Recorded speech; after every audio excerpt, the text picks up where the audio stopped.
Hi everyone, it's Jill Foster here for Penny Black with my fifth in a series of 10 videos counting down my top 10 favorite stamps, dies, techniques, and design ideas featuring Penny Black's newest collection called Timeless. And today's video is all about an easy way to achieve a no-line watercolor look. And there are so many gorgeous floral stamps in this new Timeless collection, and they all work really great with this technique. So if you stay tuned at the very end of this video, I'll show you a few other card designs that feature this same technique but use some different stamps. And I also am going to feature one of our new sentiment sets in this video as well. I love this set. You've probably heard me mention this already, but it's called our Grateful Sentiments, and I'll share that with you too. So before we begin, I want to mention that I will have a full supply list up on screen at the very end of the video. So if you want to look at that in more detail, just go ahead and hit pause when that pops up and you can get all the stamp names, colors, inks, paintbrush, everything will be listed. So this card today features our Bouquet Ballet stamp. I've used this in a previous video. It is really a stamp I think I could make 100 cards with. I just love the variety of colors, the composition, all the different ways that you can use it. I am stamping this in my stamp positioning tool, the Misty, so that I can get repeated impressions. I'm stamping onto Canson 140-pound watercolor paper. So that does have some texture to it. So it's really helpful to be able to stamp this more than one time in order to get a really great impression. I am stamping this using Toffee Crunch Memento ink, and I've chosen this color for a couple of reasons. One, it's fairly light, so it's going to help us achieve that no line watercolor look, but it's not so light that I feel like I am really straining to try and see what in the world I am painting. For me, that just causes stress, and I don't think that card making should be stressful. So I find that this is sort of a happy medium between a dark black outline and something that's super, super pale and difficult to see as you are painting. I also have found that this particular ink color really reacts well with Distress Ink reinkers used as watercolors. It seems to kind of just get tinted with whatever color you put on top of it, which helps then again with that no line look. So I stamped that all over my background to sort of get an all over pattern. And now I'm going to stamp my sentiment. So before I paint everything, I'll stamp the sentiment, make sure I don't do it crooked or anything like that after I've painted it. If I remember, I try to do it first.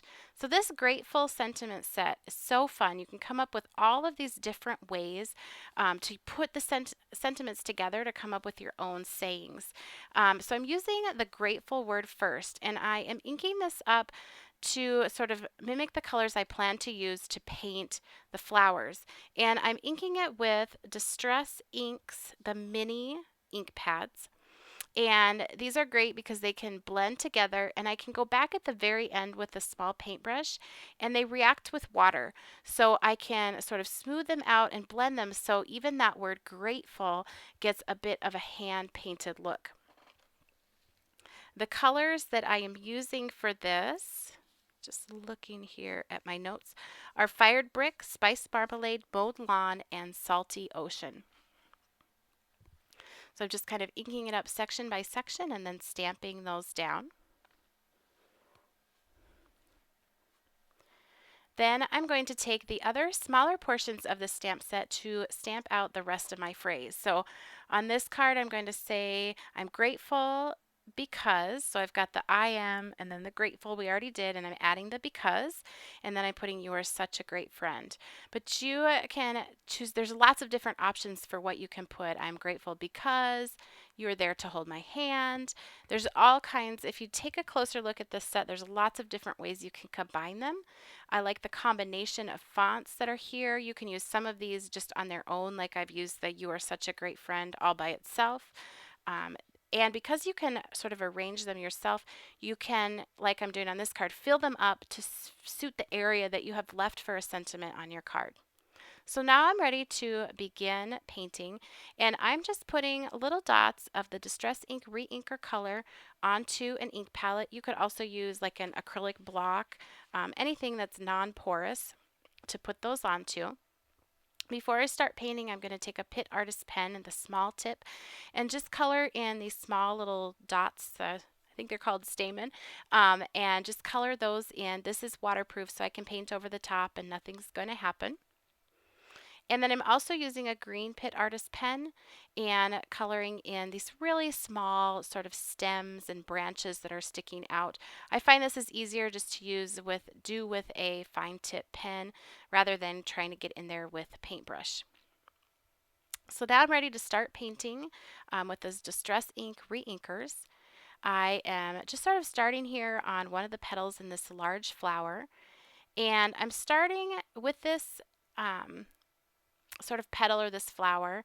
Sort of imagine it in three different colors: a touch of orangish yellow, a red, and then darker red. So I'm using Barn Door was the first color I put down. Then I put a little spiced marmalade. Then I put some fired brick, and I will actually go in too with some gathered twigs, which is a brown, right along the darkest area of that petal. And these just blend beautifully together, and they don't dry much lighter than when you initially put them down. So you can get a pretty good idea of where you need to add shading or make adjustments right away. And here you can see I'm adding in just that gathered twigs, that darker brown. And then I can go back, sort of rinse off my brush, dab it on a paper towel, and go back and kind of blend that out using a little bit of water on my paintbrush. As for where to add the darker and lighter colors, wherever a petal seems to be underneath another petal, that is where I add the darkest color. That's where I want my darkest shading to be. And any ones that seem to be sort of sitting on top, that is where I want the lightest color to be.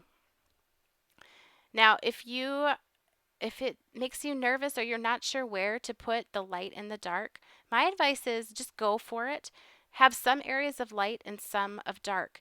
And if you have some variation in color, it's going to look beautiful, whether it is perfectly painted according to a light source and where things would be light and dark. So here I am just going to show you just bits of the painting and the process for each flower, each element on the card. So that red flower, I did that following the same process, working my way around. And I also did the other red flowers at the same time. So this way I can help make sure that things are balanced. So I can pick a red flower on the left, one down further on the right, and a little touch of one up in the top left-hand corner. You can't quite see that right now. And so I know I sort of have a visual triangle. If I connected the dots between each red flower, it would kind of create a triangle on the card. Now I can go in and work my yellows in and make sure that they're sort of spread out within the design. And that's one way I do like to paint a sort of a busier stamping like I've done here, to make sure that I don't end up with one side of the card most of the reds and the other side more yellows, and things don't look balanced.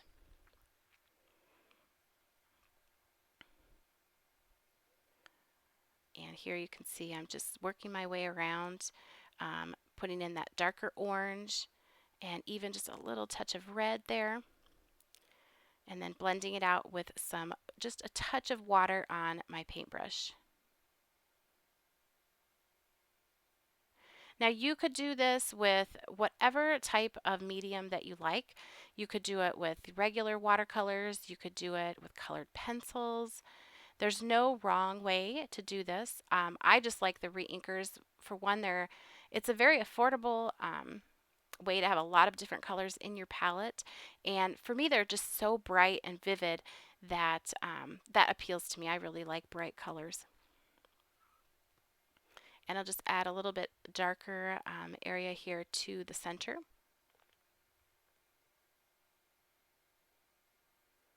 And here I just wanted to show you the process on the leaves.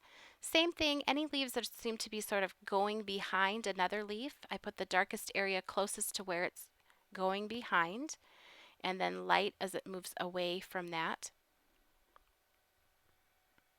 And I will have all of the exact colors I've used listed in that supply list at the very end of the video. You'll also kind of notice here on these leaves, like with that vein that runs down the center of the leaf, how that Toffee Crunch Memento ink plus these Distress reinkers really work well together. It is almost like once you paint over that toffee crunch with the Distress Reinker ink, it sort of just takes on that color what goes on top of it. So this vein on this leaf that I'm painting is now starting to look like it was stamped in green, and that I think makes that no line look easier to do without having to go with such a dark or such a light color for your stamping. And you can still keep some of those details in your stamp without having to go back and add them with pen work or colored pencils either. Now for this flower, it may look like this is really detailed and it would take a long time, but it isn't. What I started out by doing is just putting a light wash of color over the entire thing. And I promise that's what's happening behind my head there. I'm so sorry about that.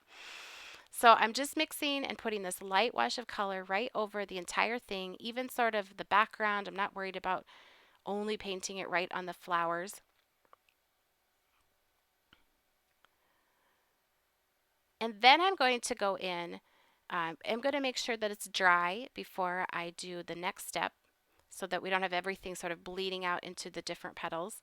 And I'm going to pick up some different colors of paint and just randomly pick individual flowers and paint them.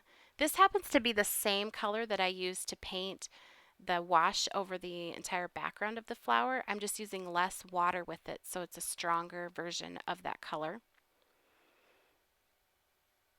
So you can just pick a few of the flowers here and there to add these additional colors to.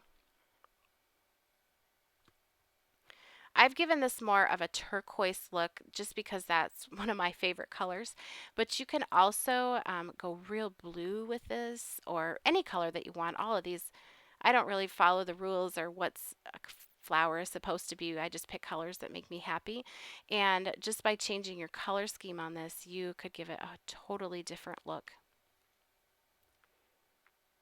Now I stamped this to cover most of the background of the card, so I stamped it several times.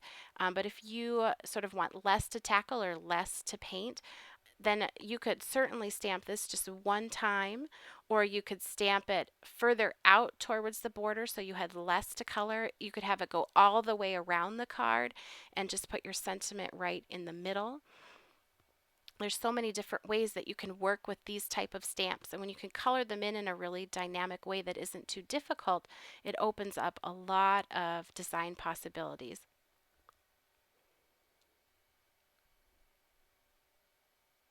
So I'm just finishing up, putting in a few other colors of blue, some light, some dark, and you can see how that comes together. Even another little bit more of that. This is a Salty Ocean Distress Reinker, and it just gives one more variation to that blue.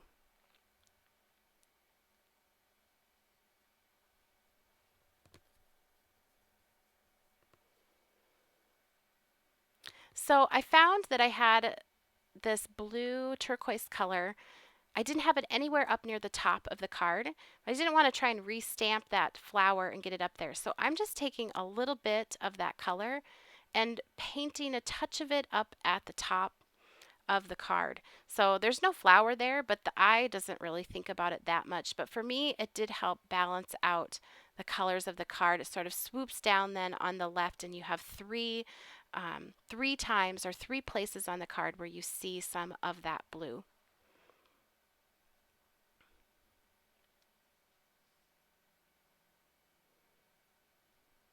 And then lastly, I'm just taking a very small paintbrush, and I have the exact one listed at the end of the video, and going right over that stamping that we did with those distress inks. And like I said, they're reactive with water, so they'll just very gently kind of start to blend and give that more of a smooth finish, and also give it more of a hand-painted look to match the flowers.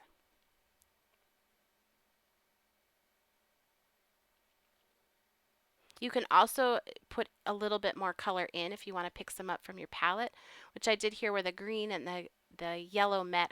Wasn't quite happy with the blend that was there, so I just picked a little bit up from the palette and dropped that in onto the painting there. And that is the finished card. I mounted that to a standard A2 size note card, 4 1/4 by 5 1/2 inches, and it was ready to go. So here's another look at that card. And like I said, I have a couple more card designs that feature this exact same painting technique, but use some of our other stamp sets. So here's a look at one of those cards, and I've listed the product numbers for the stamps that were used on this card too. I did paint a little bit of the background on this one down at the bottom. And here are two more. Again, same technique with the stamping in the Toffee Crunch ink and painting with the Distress ink reinkers used as watercolors. I hope you enjoyed today's video and are inspired to give this technique a try. If you did, please be sure to give this video a thumbs up and subscribe to our YouTube channel. You can also connect with Penny Black on Facebook, Pinterest, Instagram, Twitter, as well as our website and blog, and I will link to all of those for you down in the YouTube description box below. And stay tuned, here is that supply list as promised. Thanks for watching.